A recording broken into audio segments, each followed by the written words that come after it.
Hey guys, this is Pat Jenkins of On the Hill Media and voice of Fayetteville High Bulldogs Athletics. Make sure and subscribe to our YouTube channel, that's On the Hill Media. Make sure you hit the bell for all notifications. As we say, let's get it.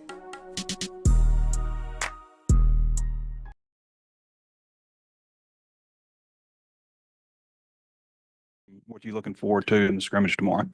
Yeah, I think they've done a really good job. I mean, they're competing hard. They're holding each other accountable. The expectations in the room are high.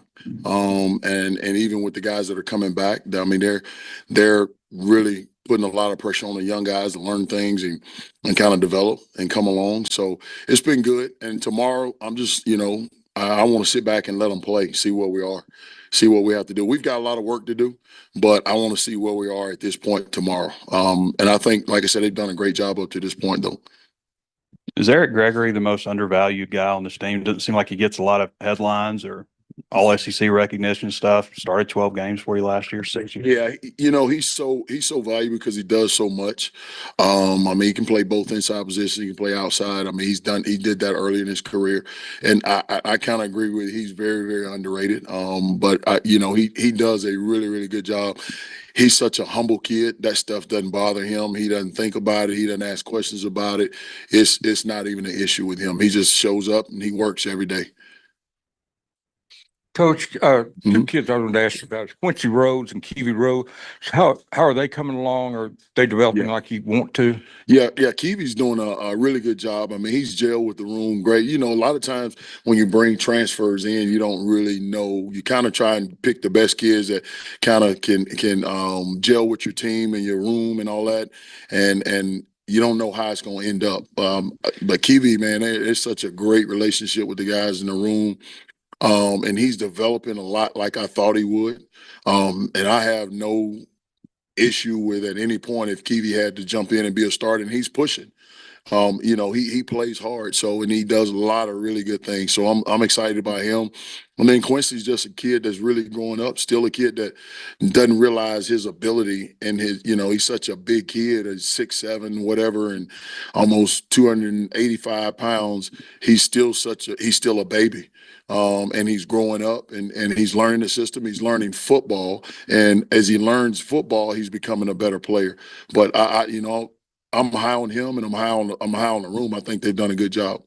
I know sisters still like to talk about injury. I'm not asking about an injury, but is Anton in a position where he can get back pretty quick and play? Yeah, he's going to be fine. Yeah, he'll be fine. He's a tough kid, come from a tough program, tough family, great family. He's going to be fine.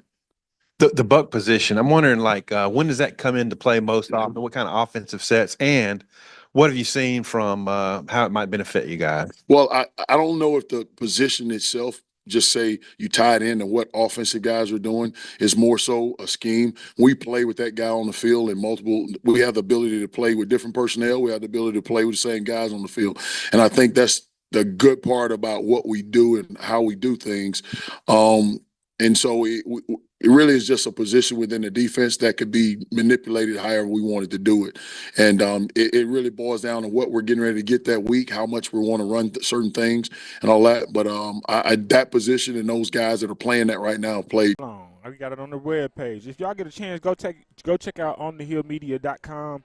We have a lot of information. You'll see other interviews that we have and some behind-the-scenes things that we did at the SEC Media Day. A lot of behind-the-scenes stuff. So let's see what the official countdown is. We might be able to find that guy that took that video. I was informed that we could call the Uber company, and they could go back and find out who made that pickup. That's how 22 days, 5 hours, 13 minutes, and 45 seconds. Yes, sir. Left before the How you doing today, sir? kickoff. We got a guy that's giving us some tips on fish. You got to hear some of this. What's the tip, sir? Why fish don't use the internet? He said they don't want to go online, y'all. Hey, he told me where do fish keep all their money? And they said in the riverbank. In the riverbank, I like that one. I'm a big money guy. I love that one. So this is the type of interaction that we get down here at CMAX, man. Lovely people. They really enjoy the show. Always try to interact with us. If y'all definitely get a chance, come down here to 7420 West Sunset Yes, Avenue. sir. Yes, sir. That's West Sunset Avenue here in Tawny Town. Come come and just experience the atmosphere. And you're going to leave with a full belly. Absolutely. You're going to leave with a full belly. I was talking to a gentleman over here earlier, and when you eat good food, you get that itis. So he was yawning and getting ready to go to sleep after he ate his fish. So it's good cooking down here at CMAX. Was out at practice this morning as the Hogs have gone to a 9:05 camp for the remainder of the week. Now, they will be scrimmaging tomorrow, but that's no access to the media as practice will be closed. But from what I'm seeing, a lot of experience in this defensive line. I believe they have 2 sixth-year seniors in Eric Gregory and Keevy Rose. You got guys 5th-year seniors in Landon Jackson.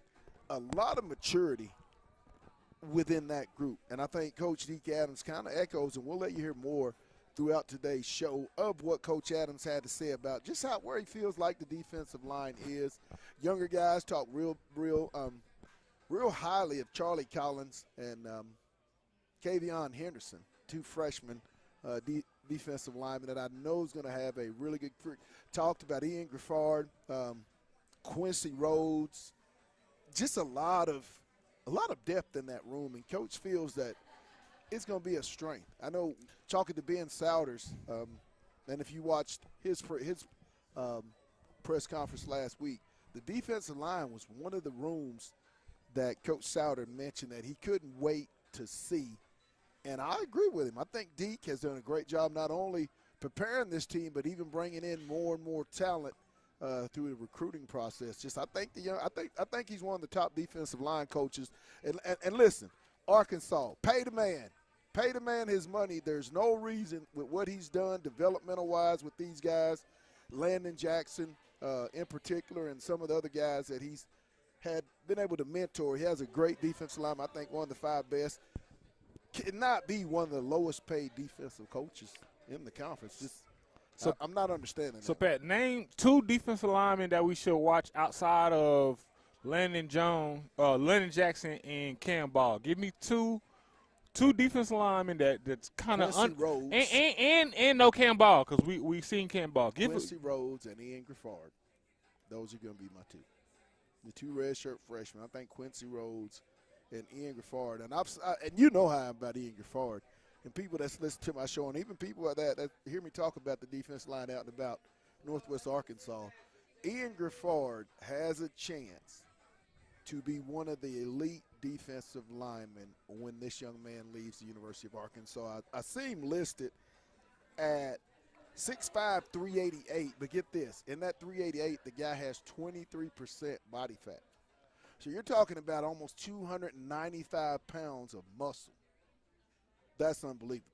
And to be able to move the way he's moving, I think the more and more he gets into the playbook and just getting more reps. And I think Nico Davile.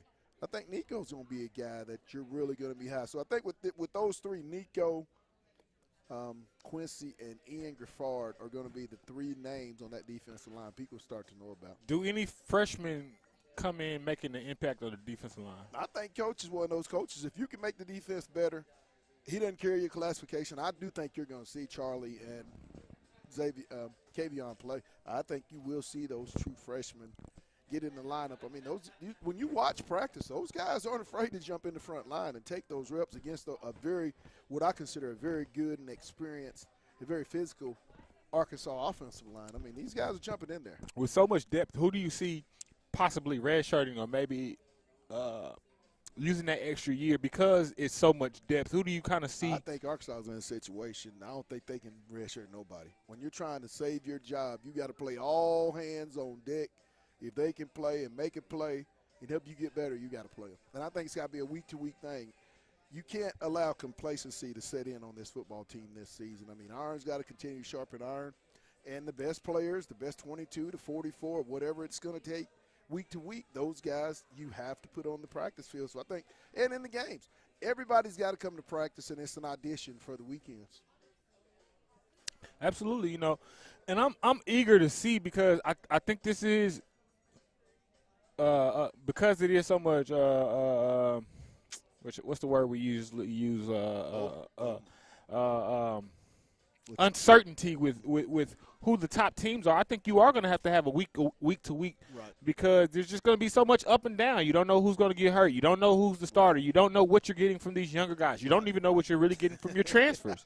So this is going to be a week to week thing, at least because we were talking about it in the car.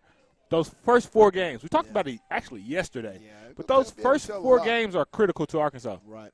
What do you think Arkansas comes out? The first 5 games on the schedule: UAB, Oklahoma State. Auburn. No. UAPB, Oklahoma State, UAB, Auburn. and Texas A&M. Man, 5 different. okay, venues. so Pat, you know I'm really tough on these guys. I don't give them any benefit of the doubt. But this is the first time I felt like they have a true opportunity to go 4-0 those first 4 games. I do believe they can go 4-0, and if they go 4-0 in those first 4 games, this can be a special season for Arkansas. And I'm not just saying that because I cover them. I'm literally looking at these rosters and looking at it. Now that Oklahoma State, again, that's going to be a dogfight. Yeah. But I'm telling you, if they come out on top, there's going to be so much confidence that they have for the remainder of the season, and that to me is the make or break game for the first 6 games. Right. If they can win those 2 off the top and then, again, win those 2 more, I can see them probably going 5-1, Good point. possibly 6-0 for the first, 5 to 6 games. I think this team has a chance to do some things. I mean, there not a lot of people are expecting much from this team. The thing that always gets me, and it's national media as well as local media, and then when it goes back to picking Arkansas 14, teams have to remember, and I think media people, you have to remember, every season a team is going to be a different team. Absolutely. Too many people, I think, are rating Arkansas low and not, picking some of their players for awards, be it preseason, because of the 4-7 season. This team was better defensively, and they have a lot more players on that side of the ball that should have gotten recognition. Brad Spence should have been one that, he should have been picked for something. Yeah, Spence had a season. As has Cam Ball. He should have been nominated for a lot more. But I think what people will find out, and like you said, Oklahoma State's going to be the early test. They can go into a hostile environment, a top 25 team, which is a team that's picked to do really well in their conference, which is the Big 12, and win that game and win it resoundingly, or kind of control for the better part of that game. People are going to talk about it. I think Arkansas is going to have a big day running the football. And I think the matchup is going to be Oklahoma State's offense versus Arkansas's defense. Right. I think if defense can go in there and handle business, I don't think they can handle all the weapons that we have on offense. Right. And I think when you look at Bobby Petrino, I don't think they have the DBs to cover the type of speed that we have in that wide receiver room. This is going to be a special wide receiver room that looks a lot like the previous tutelage of Petrino. Isaiah Satania. That's your guy, man. Hey, Pat, season I've been talking about for a while. Number 6 going to do something. Pat, I'm ready to see him make that play. Yes. I'm ready to see him make one of them plays where he running and everybody look like they in slow motion and he's the fastest person on the field moving. You and I saw a play, and I go back to his senior year at Bentonville. At Fayetteville High, Fayetteville's down 21-14 before halftime. Fayetteville gets the ball on downs, and they run this reverse play. And Demetrius and myself, along with our former Razorback guy and a former Anthony Hicks co-host, Anthony Hicks, we're sitting in the press box, and he turns his shoulders downhill. And Demetrius, I don't know what it was, but I don't think neither you, myself, nor Anthony saw that man's feet touch the ground and the gear that he shifted to. Whew. That's major league speed. And I think with more of the confidence that he has, he's gotten bigger, about that 185, 190. And the confidence I think that Bobby Petrino and Coach Ronnie Fouch, who I think is going to be an outstanding coach and recruiter, the confidence that they both have instilled in Isaiah. And when you hear Talon and some of the offensive guys like Andrew and those guys talk about number 6, one word comes out. Can't wait to see it. Get ready. Saw yesterday morning in the one-on-one drills. I mean, Jalen Braxton is a big-time DB, but, man, that was a pretty easy go route. Get used to it. Hey, we're going to be right back as we're here live from CMAC Southern Kitchen at 7420 West Sunset. Come on down. It's on the hill, and it's talking season. We'll be back. Hey, guys, this is Pat Jenkins of On the Hill Media and voice of Fayetteville High Bulldogs Athletics. Make sure and subscribe to our YouTube channel. That's On the Hill Media. Make sure you hit the bell for all notifications. As we say, let's get it.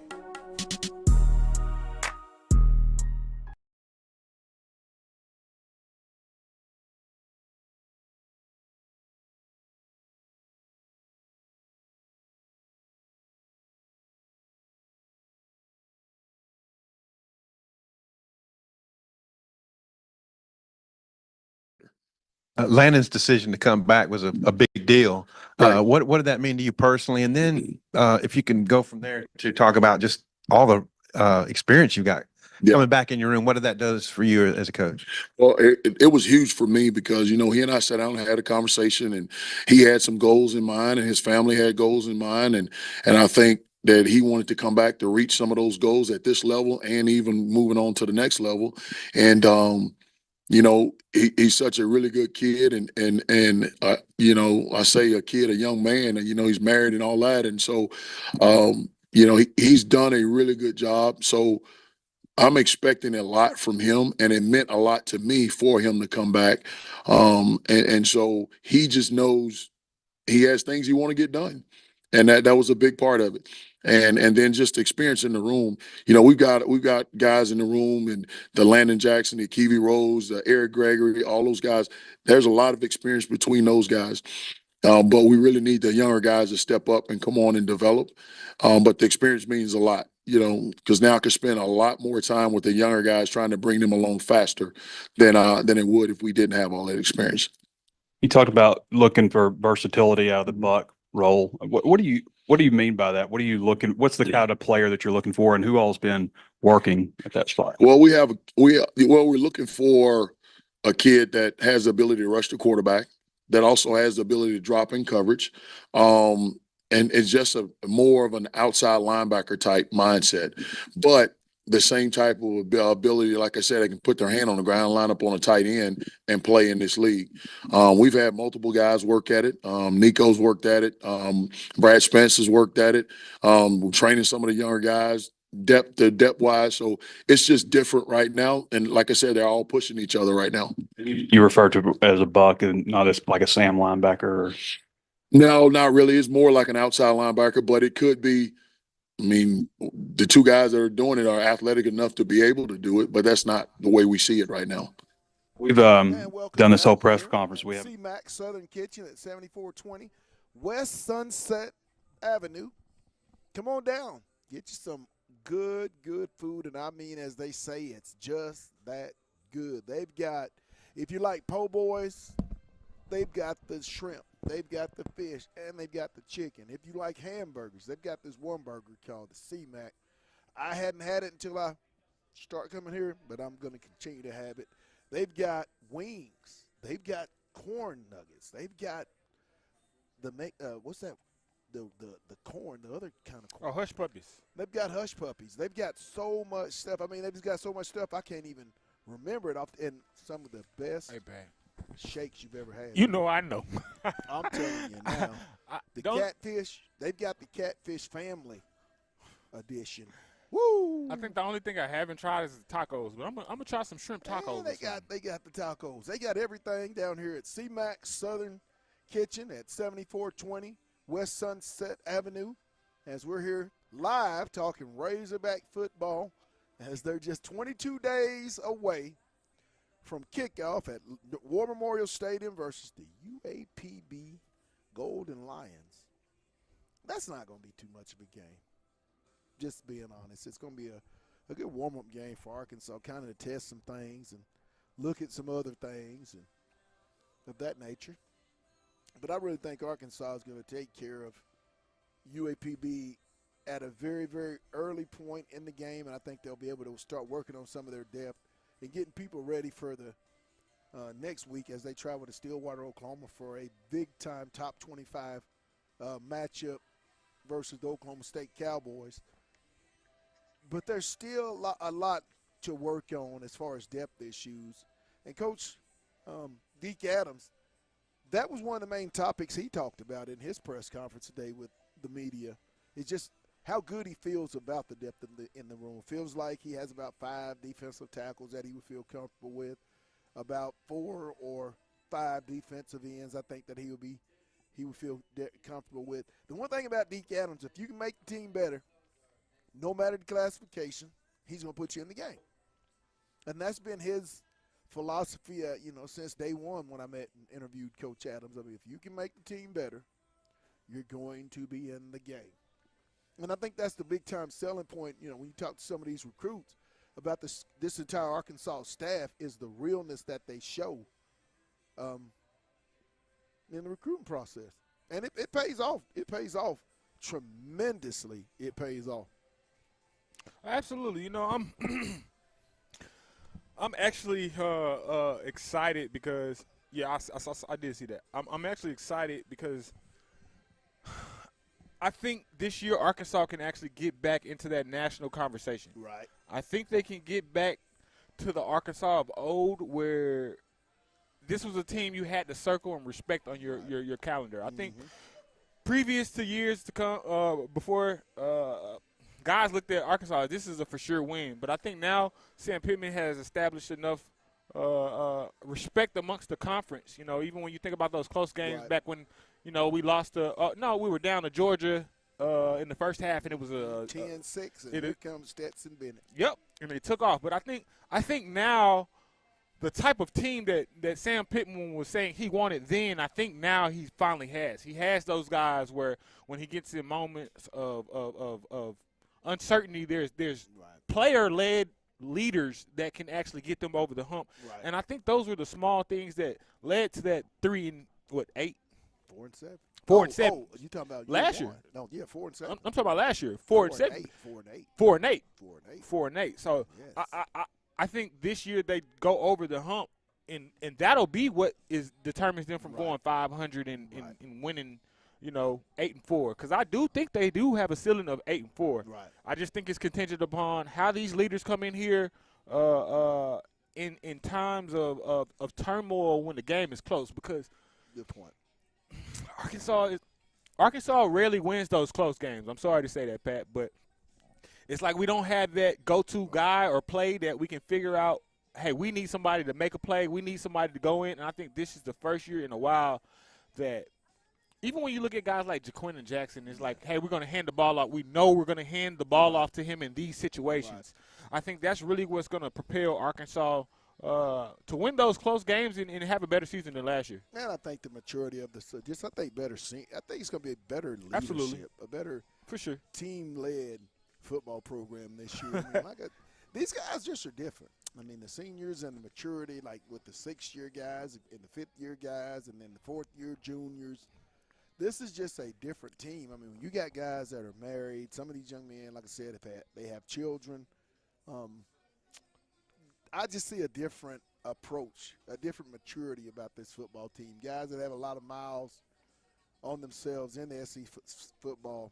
They've been in the grind. The situations that they get into, like Eric Gregory or some of those guys, it's not going to be as daunting as it was. And then I think the addition of Kiwi Rose being able to adapt to the running style is a lot different from the running game when you're playing at La Tech and you're Louisiana, then the running game in the SEC. I think he's gotten a lot bigger. His fits are a lot better, and he just seems to be playing with a lot more confidence. Is what I see. But I think that's throughout the whole football team. As far as people want me, you continue to ask me about transfer. I think they hit on every single transfer. I think every transfer is going to have a major factor in the success of this football team. And Pat, you say it all the time.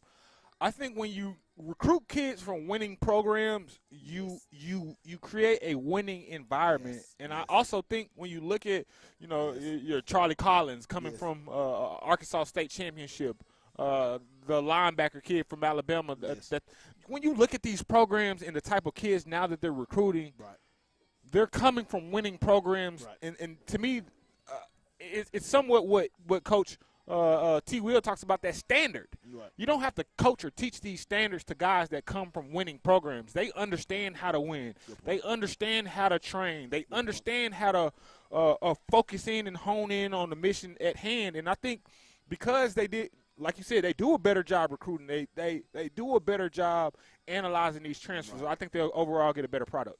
Oh, most definitely. Like I said, just the confidence, the coaches, the continuity. I mean, you think about this. 24 seniors, 21 juniors, 32 sophomores, and 47 freshmen. Mm.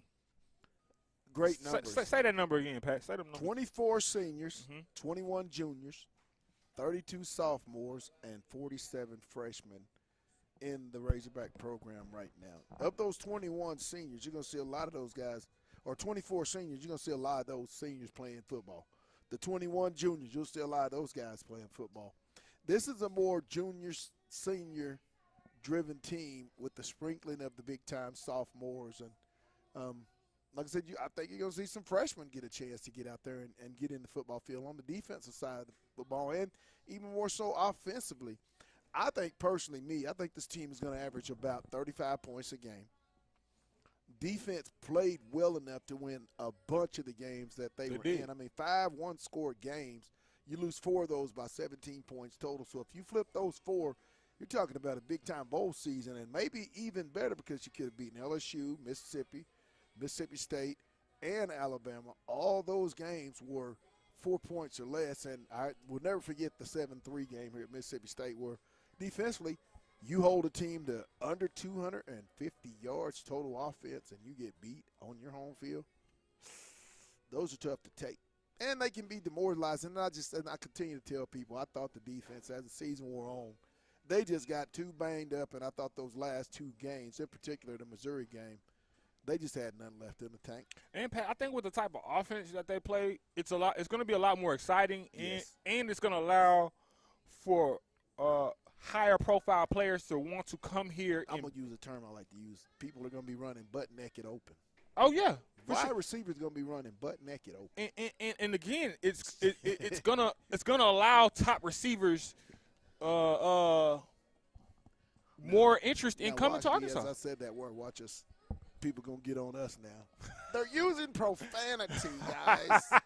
No, we're not. It's a term. It's a football term. You're gonna see some people wide open streaking down the middle of that field. Open. I'm gonna say it again, butt naked open. And again, I think when you have that type of offensive style and you're able to put up points, it makes your school appealing. It's a brand. You want to see those high-scoring, prolific offenses. You want to see the ball getting slung. You want to see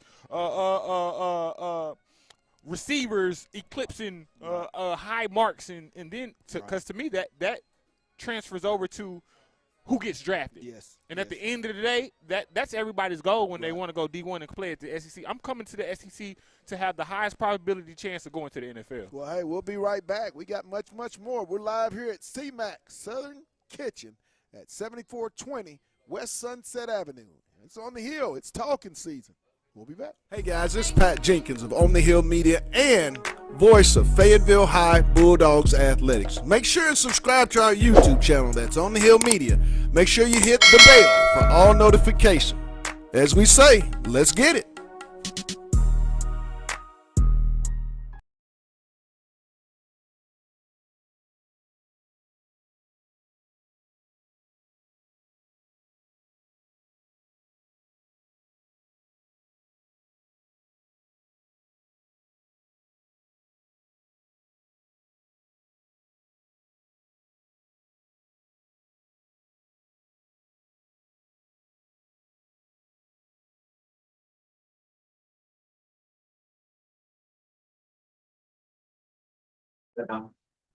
Guys, whoever feels comfortable asking or answering, how's camp gone? How's it started? I take it. It's been going pretty good. Feel like we're finally all starting to get conditioned back in football shape, and I mean it's going good right now. Defense is looking good. D-line's playing really well. For the most part, staying pretty healthy. So, I mean, I'm excited to see where this year take us. Yeah, same thing he said. I mean, I feel like we started pretty good. I loved the first couple of days. It was real hot, kind of tested us mentally. And I feel like those days kind of helped us out a little bit, just to propel us to be even better than we was the first couple of days. So I feel like it started out pretty good. And they go for you. I'm gonna say it started out pretty good. Same as they said, we had it was a few hot days, pushed us to be better. And I feel like we just getting better day by day. Quentin Jackson was in here in the spring and he made us laugh because he said, this is going to be my last camp. Thank God. And I wonder, this is going to be your sixth camp. Yeah. How you dealing with things, man? Man, I'm just taking it day by day, man. In the first camp I really didn't play in. I had an injury. So this is like really my fifth camp to be in there. My fifth camp. But I mean, I'm just taking it day by day. Just learning. You can learn a lot of stuff from a lot of people. That's all I'm doing. You guys excited about Bobby Petrino's offense? And the way it does, I mean, people say it doesn't affect the defense, but it does because he keeps you off the field a lot. Talk about how you think that'll help you this year. They're probably going to use a lot more clock than they did last year. Just schematically. I mean, I feel like it's gonna. They can stretch the field. I mean, they can do a lot. They can run the ball. They can throw the ball, and they have different looks that I feel like to keep the defense on their toes a lot. So I feel like offensively, I think we're gonna be good. Yeah, I think Coach Petrino really came in and set a standard for the offense, and our offense is looking phenomenal right now. I think they brought in a lot of good transfers on the offensive line. Our running back room's looking real good, and Kaylin's, I mean, playing great right now. So I'm excited to see what they do. I'm sorry, are you still having quite a few battles with Cremona out there? Oh yeah, You talked about that last spring, you know. yeah. No, it's fun. We're pushing each other every day, making each other better. So I feel like that's gonna be real good for me going against a very talented offensive tackle every day, and I feel like that's gonna make him better as well going against me every day.